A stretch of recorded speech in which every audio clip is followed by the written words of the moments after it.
doit être ferme, il ne doit plus reculer, il ne doit pas sacrifier l'avenir de la SNCF à...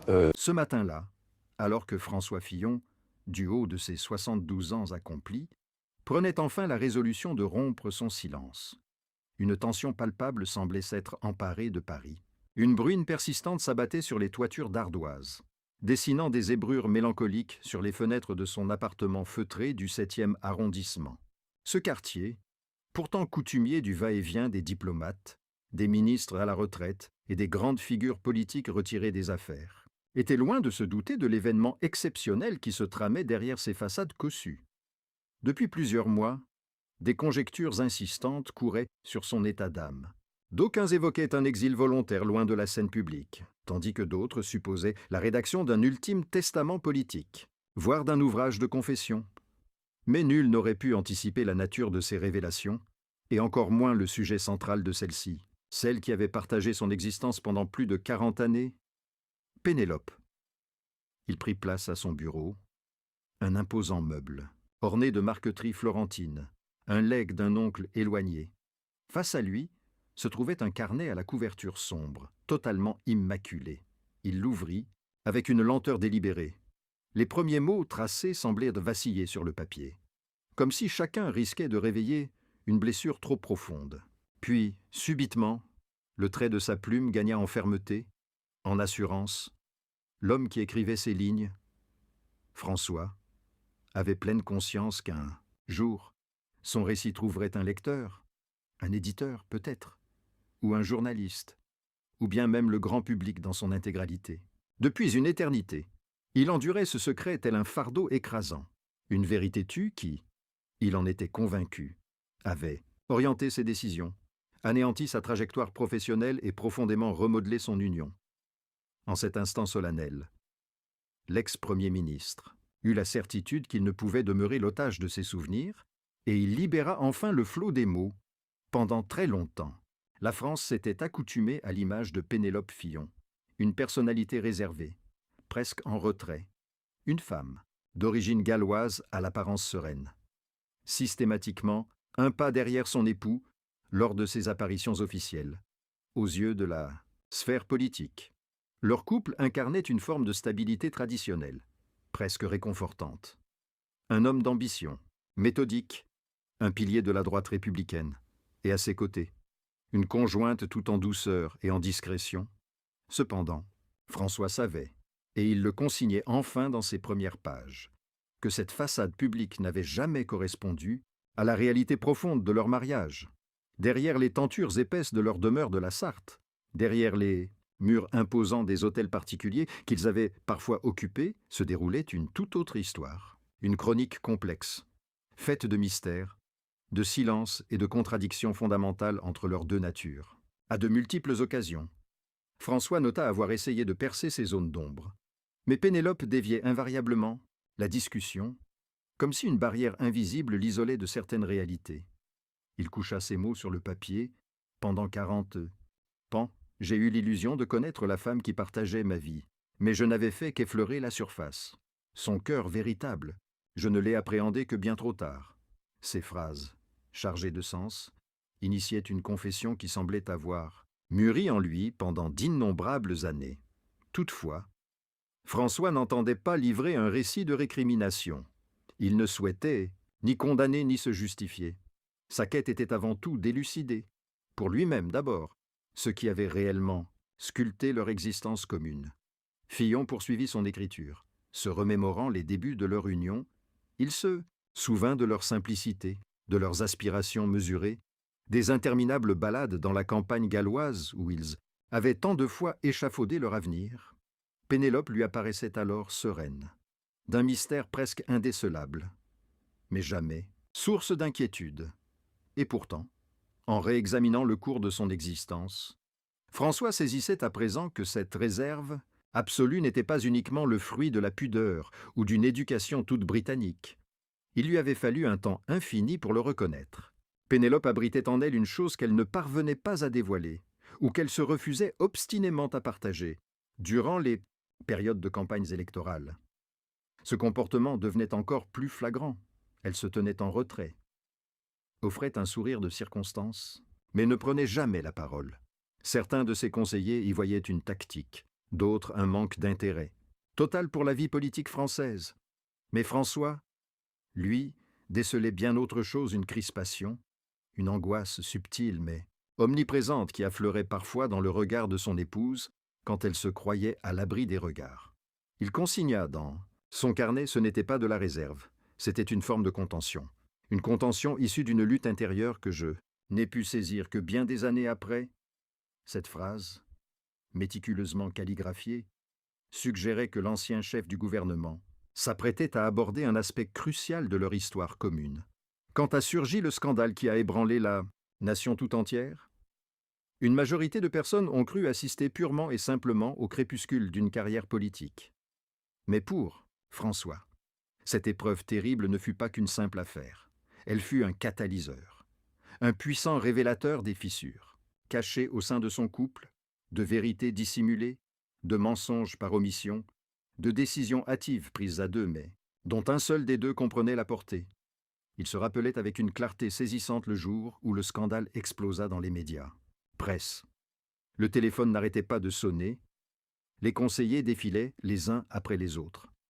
La pression devenait étouffante et, au cœur de ce tumulte, Pénélope gardait un calme déconcertant, ni résignée, ni furieuse. Elle était simplement mutique, d'un silence pesant. Quand la soirée fut venue, les enfants endormis à l'étage et les chaînes d'information, en continu disséquant leur union, François se résolut à engager la conversation. Il avait besoin de comprendre. Toutefois, en s'installant face à Pénélope, il perçut instantanément qu'une pensée, quelque chose de profondément enfoui, qu'elle lui avait toujours caché, était sur le point de jaillir. Il consigna. Ce soir-là, j'ai discerné dans son regard une vérité qu'elle n'avait jamais eu le courage d'affronter. Pas une erreur, mais un secret. Un secret qui l'oppressait depuis de longues années et que j'avais été incapable de déceler. Cette nuit marqua, d'après ses propres écrits, un tournant décisif. À peine une dizaine de phrases dans son journal évoquaient cet instant, mais chacune résonnait d'une intensité déstabilisante. C'est à ce moment précis, il en était désormais certain, que tout avait basculé. Pénélope, les mains parcourues de légers tremblements, l'avait fixé un long moment avant de formuler la phrase qui entrait l'esprit de François pendant des années. Il la retranscrivit mot pour mot. « François, il y a une chose que je ne t'ai jamais révélée. Une chose que j'aurais dû t'avouer bien avant que nous nous marions. » Ce fut un véritable séisme intérieur. Il ne saisissait pas encore la nature de sa confession imminente. Cependant, il pressentit que toutes les pièces, dispersées de leur existence, ces moments de mutisme, ces incertitudes, ces regards évasifs, allaient enfin s'assembler. Ce que Pénélope s'apprêtait à lui confier, comme il le laissa entendre dans ses notes, était loin d'être anodin. Il ne s'agissait pas d'un oubli ou d'un simple regret. C'était une vérité dissimulée, une facette entièrement méconnue de la femme qu'il pensait connaître sur le bout des doigts. Il nota, durant 40 ans, « Je n'ai connu que la moitié de son histoire et le jour où j'ai découvert la seconde moitié, j'ai réalisé que ma propre destinée avait été modelée par une force qui m'échappait complètement. » Ces paroles, choisies avec une précision chirurgicale, soulignaient la gravité de cette révélation, sans pour autant en livrer la substance. C'était comme si François lui-même n'était pas encore capable de coucher l'intégralité de la vérité sur le papier dans ce premier chapitre. À 72 ans, libéré du poids des charges politiques, François sentait l'urgence du temps qui passe. Son carnet noir était devenu pour lui un refuge, une façon de recoller les morceaux d'une existence faite de succès, public, mais également tissée de complexités intimes. Il clarifiait « Pénélope m'a fait comprendre que le silence peut servir de rempart, mais qu'il peut aussi se transformer en une geôle. Nous avons été les deux captifs du même secret. Le moment est venu de le briser. L'enjeu n'était plus de protéger un passé, mais de libérer ce qui devait encore l'être. » Avant de reposer, son stylo, François ajouta une phrase qui annonçait la couleur des confessions à venir. « Ce que Pénélope m'a confessé cette nuit-là surpasse tout ce que l'on peut imaginer d'un couple médiatisé. Et pourtant, tous les indices étaient là sous nos yeux. Depuis le tout début, Il m'aura fallu une vie entière pour l'accepter. » Sur ce, il referma le carnet, avec le sentiment d'avoir poussé une porte qui donnait sur un labyrinthe encore plus déroutant. Il était temps, se dit-il, de cesser de fuir. La vérité, leur vérité, allait finalement être mise par écrit. Quand François Fillon rouvrit son carnet le jour suivant, la demeure semblait baignée dans une quiétude inhabituelle. Ni le balancement du pendule dans le salon, ni les sons, coutumiers de la rue, ne réussissaient à masquer l'étrange sentiment d'expectative qui saturait l'atmosphère. Comme si le monde entier retenait sa respiration après la secousse provoquée la veille par les mots de Pénélope, il avait parcouru des dizaines de fois cet aveu suspendu. Fragmentaire mais déjà si accablant. « Il y a quelque chose que je ne t'ai jamais dit, quelque chose que j'aurais dû t'avouer avant même notre mariage. » Ces mots ne cessaient de tournoyer dans sa tête. Ils créaient une fissure, et François était persuadé qu'au fond de cette faille se dissimulait une vérité capable non seulement d'illuminer leur histoire commune, mais peut-être aussi de la réinventer. Cette fameuse nuit, il n'avait pas réagi, sur le champ. Il avait observé les mains de Pénélope trembler, comme si elle s'apprêtait à déplacer une roche bien trop pesante pour ses seules forces. La pièce était baignée d'une lumière tamisée provenant d'une lampe sur un guéridon. La lueur ambrée projetait des ombres mouvantes sur les murs, donnant à la scène une atmosphère presque onirique. Pénélope prit une profonde inspiration, mais sa voix resta bloquée dans sa gorge, à plusieurs reprises. Elle entr'ouvrit les lèvres, puis se tut, le regard fuyant vers le sol. François, d'ordinaire si maître de lui-même, si impénétrable, se bornait à la regarder, impuissant à calmer le tumulte qui grondait en lui. Il nota « Ce fut le plus long silence de notre existence. » Un silence assourdissant qui hurlait sans prononcer un son. Ce silence fut enfin rompu par le tic-tac régulier d'une horloge. La nuit s'épaississait, mais la vérité se refusait à éclater. Il fallut attendre de longues minutes avant que Pénélope ne trouve la force. Incapable de trouver la force de parler, Pénélope se redressa d'un bond, s'avança de quelques pas en direction de la fenêtre, et son regard se perdit sur les lueurs blafardes des lampadaires qui baignirent la rue. Elle paraissait en proie à un violent conflit intérieur. Finalement, elle pivota, une lueur intense dans le regard, un éclat singulier où se mêlait la crainte, une forme de honte et une sorte de délivrance qu'elle n'osait pas encore s'avouer. « François, » chuchota-t-elle, « tu ne t'es jamais vraiment interrogé sur la femme que j'étais avant de t'épouser. » Il eut un léger froncement de sourcils. Il pensait tout savoir de son passé, de son enfance, galloise, de son parcours universitaire, de son existence si tranquille. C'était du moins ce qu'il s'imaginait. Jamais il n'aurait pu soupçonner que derrière cette façade de simplicité se dissimulait en réalité une part d'ombre. Une portion entière de mon existence t'est restée inconnue, poursuivit-elle. Non par intention de te tromper, mais avec l'espoir que ce passé resterait enseveli à tout jamais. À l'écoute de ces paroles, François ressentit une angoisse lui étreindre la poitrine. Depuis 40 ans, il était absolument persuadé que leur union était fondée sur une transparence absolue. Et soudain, son épouse lui révélait qu'une facette complète de sa vie lui était demeurée cachée.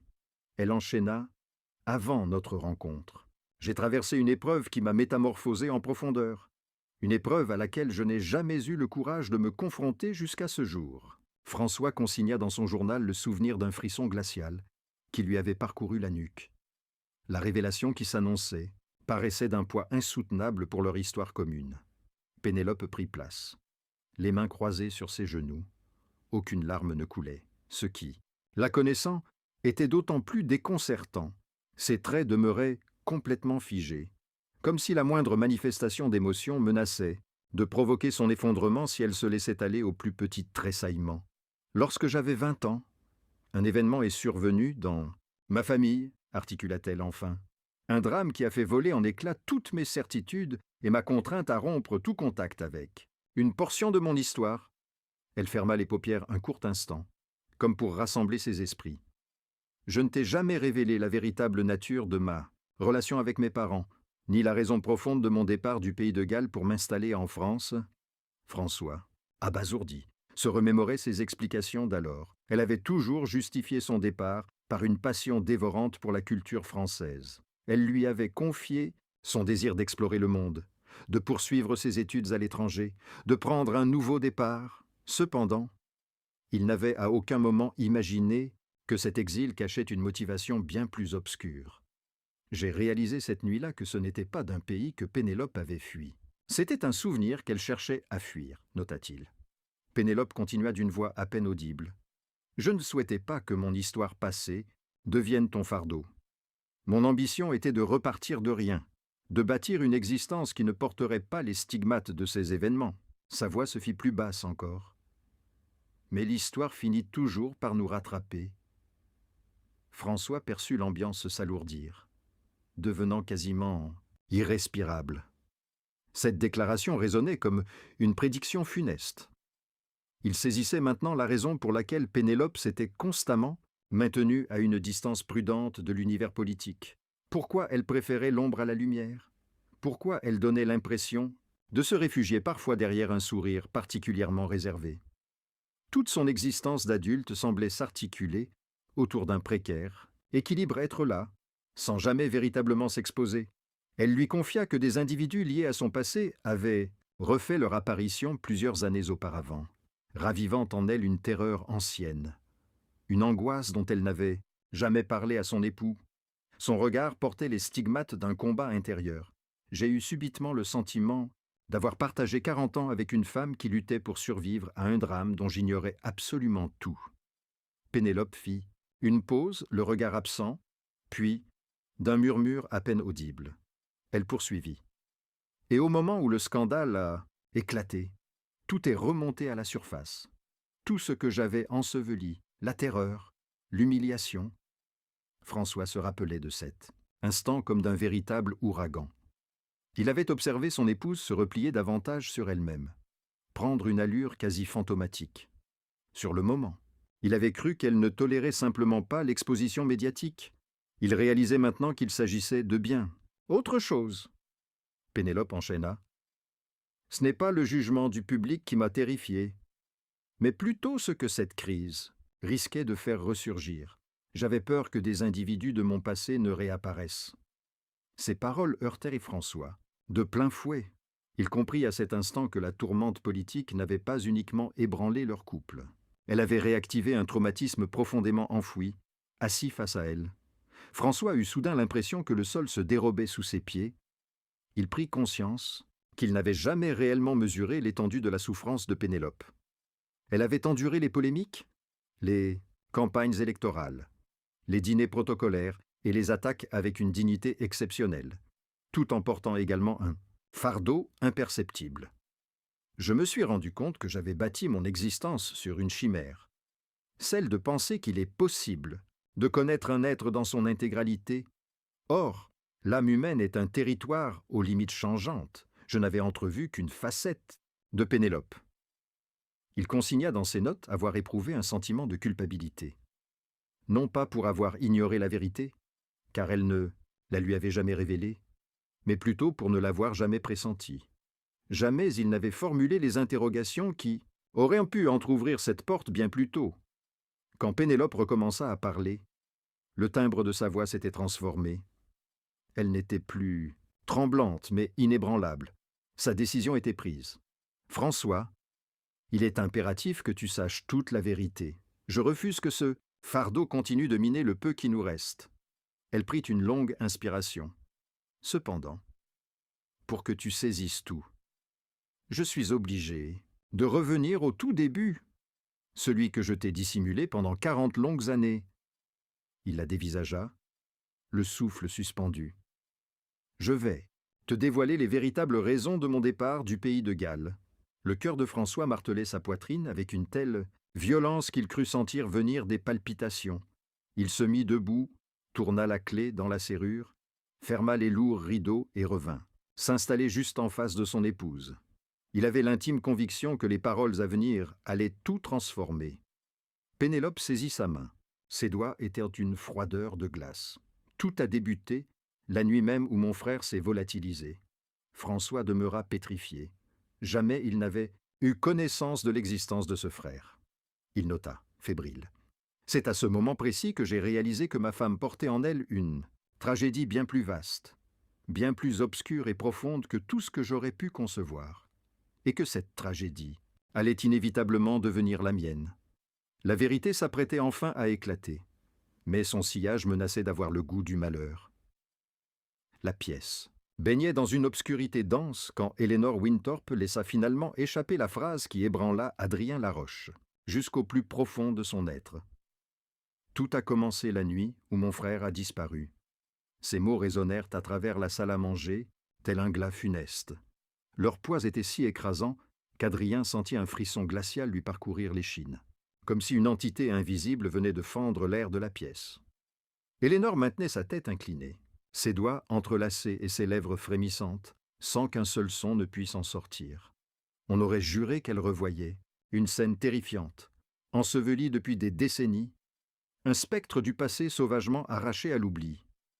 Adrien n'osait pas la presser. Tout son corps était tendu par l'intensité de cet instant suspendu, par cette révélation qui montait comme une lame de fond impossible à contenir. Eleanor leva enfin un regard de lac ténébreux où se confondaient la terreur et le chagrin. Elle s'exprima d'une voix fissurée mais résolue, comme consciente que tout retour en arrière était désormais inenvisageable. « Mon frère se nommait Gareth, souffla-t-elle. Il avait 23 ans. C'était un esprit exceptionnel, mais terriblement tourmenté. » Elle inspira avec difficulté. Adrien perçut la tension dans ses épaules, comme si chaque bribe de souvenir menaçait de la faire voler en éclats. Ce soir-là, celui de sa disparition, je fus la toute dernière personne à l'avoir vue en vie. Adrien éprouva une vive douleur dans sa poitrine. Cette phrase portait le stigmate de la culpabilité, du remords, d'un fardeau supporté bien trop longtemps, dans le secret. Eleanor continua, le regard fixé dans le lointain. Nous avons eu une altercation, une dispute insensée, brutale, complètement absurde. Nous étions si jeunes. Je lui ai asséné des mots que jamais je n'aurais dû prononcer, et il s'est enfoncé dans la nuit, fou de rage. Ce fut la dernière fois que je le vis. Sa voix se brisa net. Elle porta une main à son front, comme pour maîtriser une souffrance intolérable. Le jour suivant, la police a découvert sa voiture, abandonnée près des falaises de Pembrokeshire. Aucune trace de violence, aucune explication, aucune trace de lui. La disparition de Gareth avait ébranlé toute la communauté galloise. Mais ce que tout le monde ignorait, ce qu'Eleanor n'avait jamais eu le courage de confesser, c'était le rôle qu'elle avait joué dans le déroulement de cette nuit tragique. J'ai cru pendant si longtemps qu'il était parti par ma faute, que j'étais la cause de sa mort, ou de sa fuite, ou de ce mystère jamais élucidé. Les larmes se mirent enfin à couler, silencieuses et amères. Adrien sentit son propre cœur se briser. Je compris, à cet instant, que ma femme avait érigé toute sa vie sur une cicatrice dont je n'avais jamais mesuré la terrible profondeur. Écrira-t-il plus tard dans son journal? Eleanor lui raconta comment, suite à la disparition de Gareth, sa famille s'était complètement disloquée. Son père l'avait blâmé de ne pas avoir tout raconté. Sa mère s'était réfugiée dans un silence de mort. On l'avait désigné coupable de ce drame par des sous-entendus et des regards accusateurs. J'ai fui le pays de Galles car je ne supportais plus leurs yeux sur moi. J'avais le sentiment que toute ma famille se consumait de l'intérieur et que j'étais l'incendiaire. Adrien, profondément ému, lui demanda Eleanor. Pourquoi ne m'as-tu jamais rien dit à propos de Gareth? Pourquoi m'avoir dissimulé l'existence de ton propre frère? Elle le fixa un long moment avant de répondre. Parce que ce n'est pas tout. Il y a un détail que je n'ai jamais confié à quiconque, pas même aux enquêteurs. Un détail que j'ai aperçu cette nuit-là. Adrien bloqua sa respiration. Eleanor ferma les paupières, cherchant à maîtriser son angoisse, puis articula. J'ai vu une personne s'avancer vers Gareth juste avant qu'il ne parte. Une personne que je connaissais très bien. Un membre de ma propre famille. L'estomac d'Adrien se contracta douloureusement. De ta famille. Elle acquiesça d'un signe de tête. Mon oncle Rodri. Il a chuchoté quelque chose à l'oreille de Gareth. Quelque chose qui l'a plongé dans une colère noire. J'ignore la teneur de ses paroles, mais j'ai toujours été persuadé que cela était lié à sa disparition. Une onde de choc parcourut Adrien. Il ne s'agissait plus seulement d'une affaire de culpabilité personnelle. Il s'agissait d'un secret de famille, un secret oppressant, ténébreux et potentiellement mortel. Éléonore s'empressa d'essuyer ses yeux, puis confia d'une voix lasse. Plusieurs années après, au moment où notre vie publique s'est écroulée sous le poids du scandale, une missive m'est parvenue. Adrien se pétrifia. Une lettre, de la part de qui? Éléonore leva posément son regard du sol. De mon oncle, Roderick. Le nom résonna lourdement dans la pièce. Elle poursuivit. Il affirmait détenir des révélations à mon sujet, qu'il connaissait le sort de Gareth et que si je refusais de le retrouver au pays de Galles, il divulguerait l'intégralité de l'affaire. Adrien fut parcouru d'un frisson glacial. Je réalisai alors que le scandale qui avait anéanti ma carrière n'était pas purement politique. Il avait ranimé un spectre issu du passé d'Éléonore. Celle-ci expliqua ne jamais avoir donné suite à cette lettre. Elle l'avait réduite en cendres, espérant que le passé s'effacerait avec elle. Mais ce fut une vaine illusion. Roderick a insisté. Il m'a fait parvenir d'autres courriers, des menaces à peine dissimulées, puis des clichés de la voiture abandonnée de Gareth, accompagnés de documents qui n'avaient jamais été transmis aux autorités. Le souffle d'Adrien se coupa. « Pourquoi ne m'as-tu jamais rien dit ?» interrogea-t-il d'une voix tremblotante. Elle le contempla avec une infinie tendresse. « Parce que je voulais te préserver, car ton univers n'avait pas de place pour mes propres ténèbres. Je croyais qu'en gardant le silence, tout finirait par s'éteindre de soi-même. » Éléonore se mit debout, s'approcha de la fenêtre et appuya sa main sur la vitre, glacée. La cité scintillait de ses feux nocturnes, totalement inconsciente du drame qui se nouait dans cette pièce. Elle déclara, enfin d'un ton à peine audible, « Roderick m'a contacté une dernière fois, il y a 5 ans. Il prétendait ne plus avoir quoi que ce soit à perdre et que la famille se devait de connaître la vérité. C'est cette lettre-là que je n'ai jamais eu la force de détruire. » Adrien se sentit pris de vertige. « Et que contenait-elle » demanda-t-il d'une voix presque brisée. Éléonore se retourna vers lui. Son regard s'était transformé. Il ne traduisait plus la crainte, mais une solennité profonde. Elle articula, lentement. Il y disait savoir ce qui était advenu de Gareth parce qu'il était présent, parce qu'il avait été témoin de tout, et parce qu'il y avait pris part. Adrien se redressa d'un bond, comme foudroyé par l'éclat de cette révélation. Éléonore continua sur sa lancée. Il affirmait que Gareth n'était pas décédé, mais qu'il avait été emporté, et que la cause de sa disparition, c'était moi. Un silence de plomb s'abattit sur la pièce. Le genre de silence qui peut infléchir le cours d'une existence. Adrien ne savait plus que croire ni que formuler. Il avait la sensation que les murs se refermaient sur eux, que le sol se dérobait sous ses pas. Toute ma vie venait de se muer en une énigme complexe, et la femme que je pensais connaître sur le bout des doigts devenait subitement un insaisissable mystère, nota-t-il dans son journal. Hélène, pour sa part, semblait au bord de l'abîme. Elle n'avait pas simplement partagé un secret. Elle venait de rouvrir une blessure profonde qui n'avait jamais pu se refermer. Finalement, elle murmura « Adrien, si tu souhaites t'en aller, je le concevrai. » Il la dévisagea un long moment, puis il rétorqua d'une voix ferme « Non. Maintenant que la vérité est connue, je veux savoir ce qui suit. » Éléonore ferma les paupières. « Dans ce cas, il nous faudra retourner au pays de Galles, là où tout a pris naissance, là où Gareth s'est volatilisé, là où Roderick nous attend. » Adrien perçut les battements de son cœur s'accélérer. Il comprit que leur existence basculait dans une nouvelle ère, celle de la quête de la vérité, cette même vérité qui pouvait soit les souder à jamais, soit les anéantir pour toujours.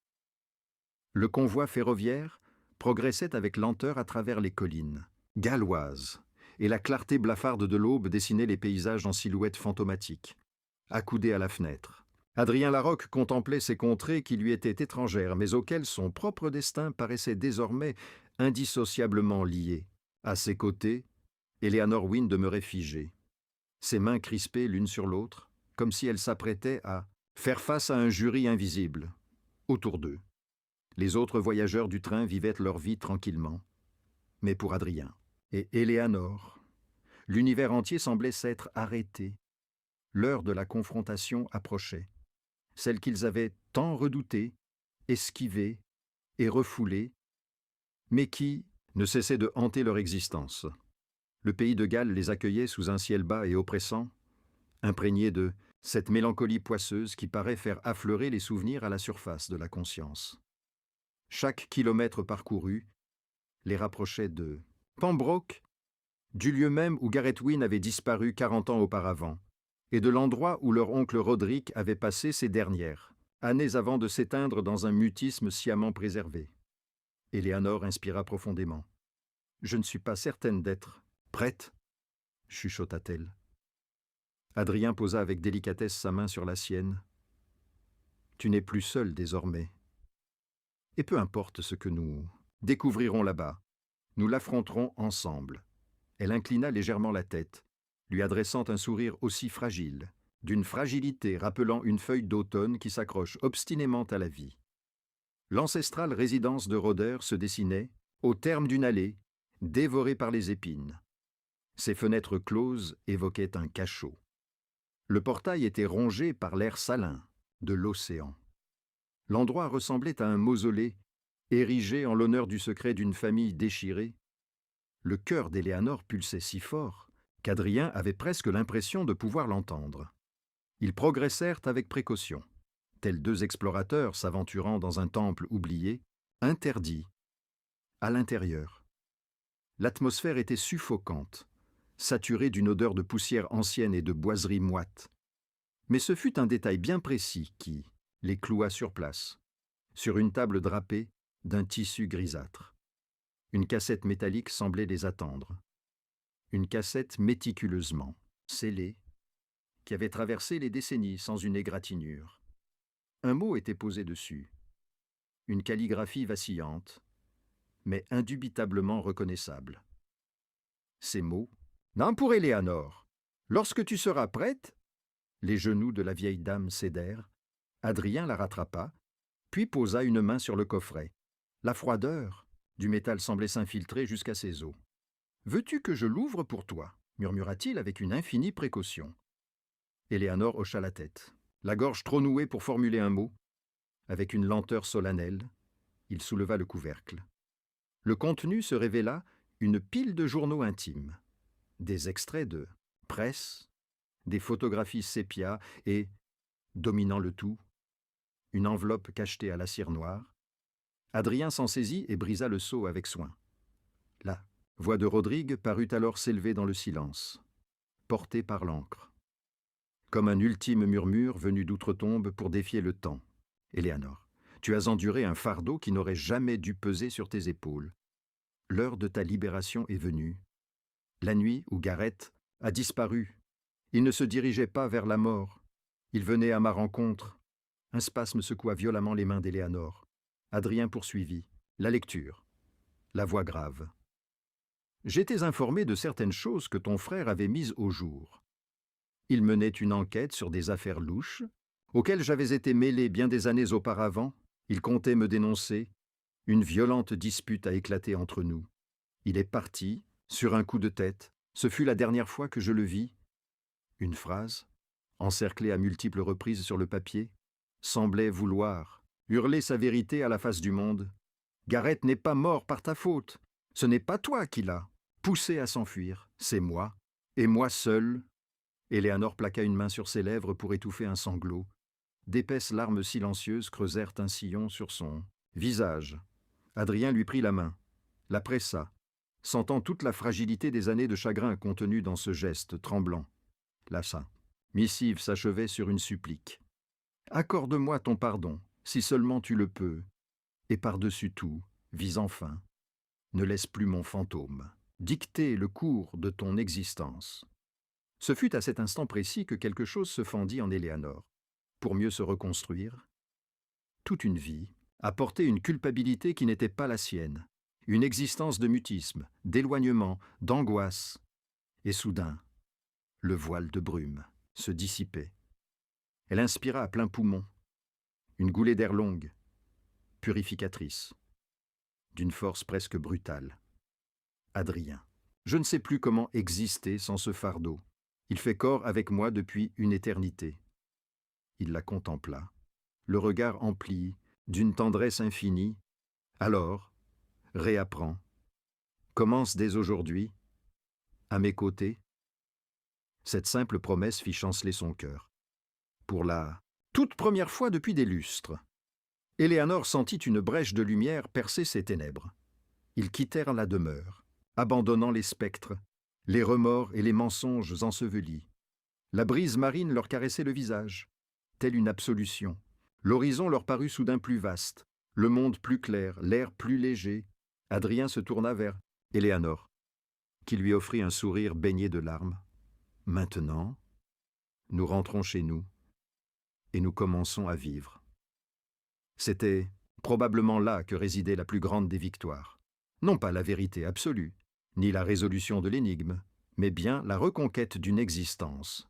Ils quittèrent Pembroke dans un silence nouveau. Un silence qui n'avait plus rien de l'angoisse d'autrefois. C'était la quiétude d'une âme qui a traversé la tempête. Une douce lassitude, une sérénité teintée de douleur, mais profondément émancipatrice. Adrien réalisa que tout ceci n'avait pas seulement été une investigation sur le sort de Gareth. C'était une véritable odyssée pour sauver Éléanore de son propre passé, pour l'aider à se redresser sur les décombres intérieurs qu'elle portait en elle depuis plus de 40 ans. Et ce fut dans ce train du retour qu'une évidence le frappa. L'amour authentique, ce n'est pas chercher à échapper à l'obscurité. L'amour véritable, c'est avoir le courage de s'y aventurer ensemble. Éléanore laissa sa tête reposer sur son épaule. Leurs doigts se nouèrent, scellant une nouvelle promesse, celle de deux âmes qui venaient, enfin, de se trouver.